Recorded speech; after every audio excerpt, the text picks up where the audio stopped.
O profeta que vai nos acompanhar na Semana do Semeador é o profeta Isaías.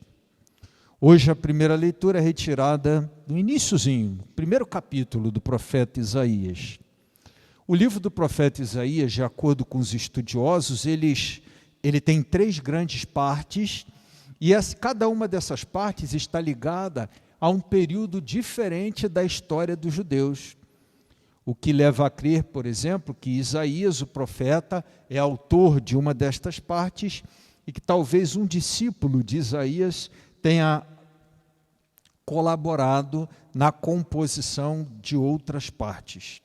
A gente divide na compreensão, então, o livro do profeta Isaías em proto-Isaías, que é a primeira parte do livro de Isaías, que a gente está lendo hoje, o capítulo 1 dela, o Deutero-Isaías, que é a segunda parte, que é um texto mais de durante o exílio, e o Trito-Isaías, que é a outra parte que já está ligada ao retorno do exílio. Essa primeira parte do livro de Isaías tem um cunho mais de advertência. Olha, se vocês não se voltarem para Deus, o pior está por vir, o pior virá. Como a gente teve a oportunidade de ver tanto em Amós quanto em Oséias, o profeta é um homem ligado ao anúncio ou à denúncia da fidelidade ou da infidelidade à aliança. Em sua maioria, os profetas em Israel, pelo menos os escritores, estão ligados à denúncia da infidelidade à aliança e à advertência das consequências disso.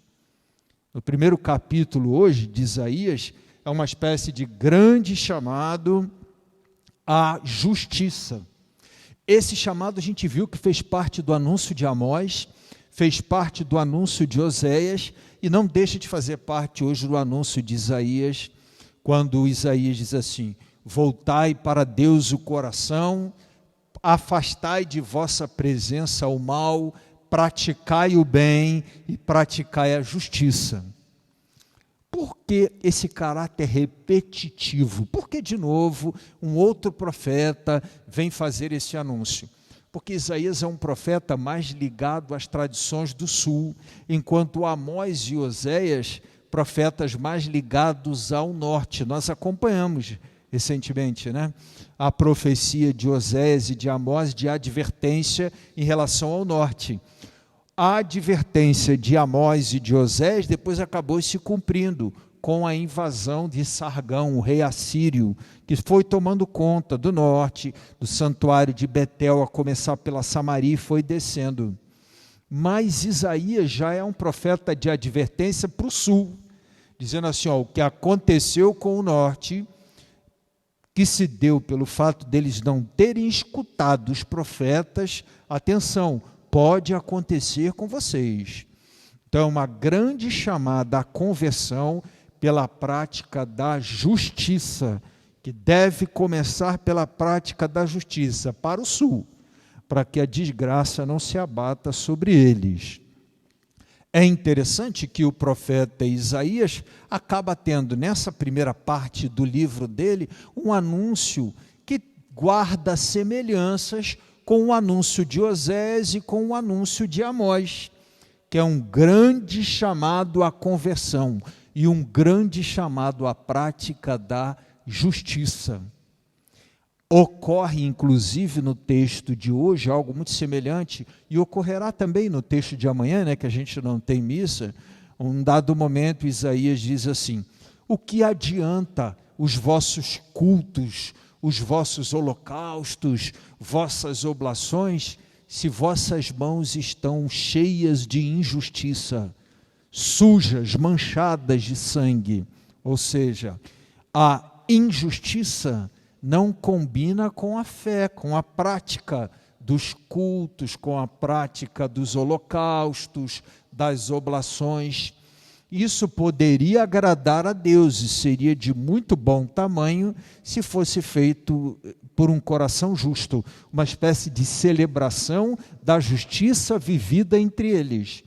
Mas como se vivia a injustiça e o culto ou os atos de fé, de religião, eram como que uma espécie de contrapeso da injustiça, uma maneira de aliviar a própria consciência pela prática da injustiça, isso não resolve o problema, adverte Isaías.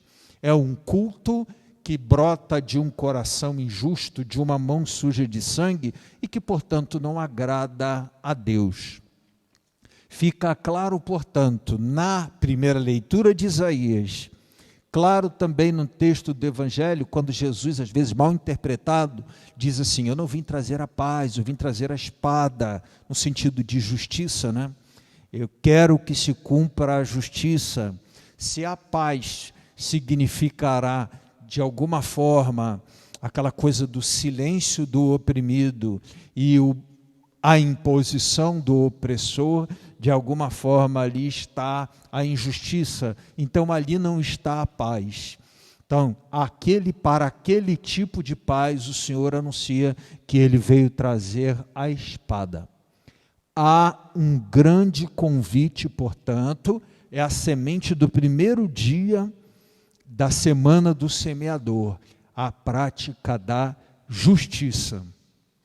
Em geral, quando a gente escuta o termo justiça, né, biblicamente, quando a gente estuda no seminário, conceito ético de justiça, ainda nos estudos de filosofia, aí se diz assim: dar a César o que é de César e a Deus o que é de Deus. Ok, é um conceito bem amplo, um conceito bem abrangente que vai ao ponto de justiça. Mas, em geral, a gente pensa em justiça ligada aos advogados, à lei, a injustiça ou a justiça ligada à corrupção ou à ausência dela. A gente sempre pensa em justiça e injustiça um pouco mais longe da gente, um pouco não tão perto do nosso cotidiano. Quando, na verdade, o conceito de justiça se aplica, sim, a essa dimensão social da justiça. O Evangelho nos chama, sim, a uma justiça social, com o pobre, com o necessitado, com o vulnerável, com o fragilizado, mas o conceito de justiça se estende a outras dimensões de nossa vida. Por exemplo, se justiça é dar a César o que é de César, não dar atenção a um filho do qual eu sou pai ou mãe e que merece a minha atenção é injustiça. E Jesus nos convida hoje a reparar isso. Não dar atenção, por exemplo, à esposa ou esposo, não dar atenção a algumas situações que estão ali em torno da gente, não se movimentar no sentido de reparar algumas coisas que estão ao alcance do nosso braço, seja na nossa vida pessoal, seja nos convívios de pequenas comunidades, dos quais nós fazemos parte, né? A família, não só a família nuclear, mas aquela família um pouco maior, os vizinhos, os amigos, o ambiente de trabalho. O conceito de justiça abraça todas essas realidades. E é preciso haver um esforço nosso para entender que a justiça se aplica àquele conceito mais amplo, mais estrito que a gente conhece de justiça, no sentido da justiça que envolve o advogado, que envolve a defesa, que envolve a acusação, que envolve o juiz, mas a justiça que diz respeito ali às nossas ações cotidianas e que diz respeito à nossa espiritualidade, diz respeito a agradar ou desagradar a Deus, ao nosso culto agradar ou desagradar a Deus.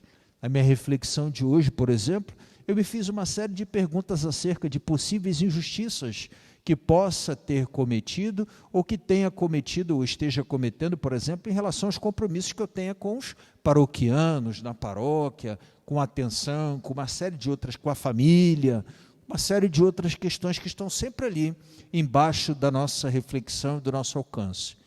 Então eu convido a todos, nesse primeiro dia do semeador, que lança sobre o nosso terreno a semente da justiça, que a gente permita que esta semente brote. E brote em nós, assim, um pé de justiça. Entenderam com pé de justiça o que eu quero dizer, né? Uma árvore frondosa de justiça. Que de nós brotem frutos, que a gente produza frutos de justiça. A gente observou que esse é um tema recorrente na profecia de Amós, na profecia de Oséias e abre no primeiro capítulo hoje a profecia de Isaías. Infidelidade para os profetas e para Isaías significa ser injusto, e fidelidade significa ser justo. Lutemos, peçamos ao Senhor que nos permita, na nossa consciência, enxergar isso. Estamos sendo injustos, vamos corrigir. É a justiça que o Senhor planta nesse dia na terra boa do nosso coração.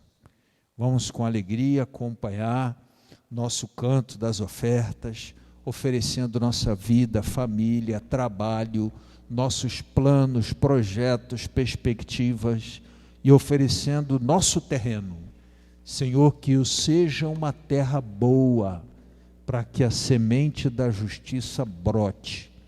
Sempre lembrando que nesse momento você pode ajudar a nossa comunidade. A gente tem tanto a possibilidade de fazê-lo pelo PicPay ou através da transferência bancária. É uma maneira da gente participar, como a gente já participa sempre presencialmente da missa, fazendo o ofertório.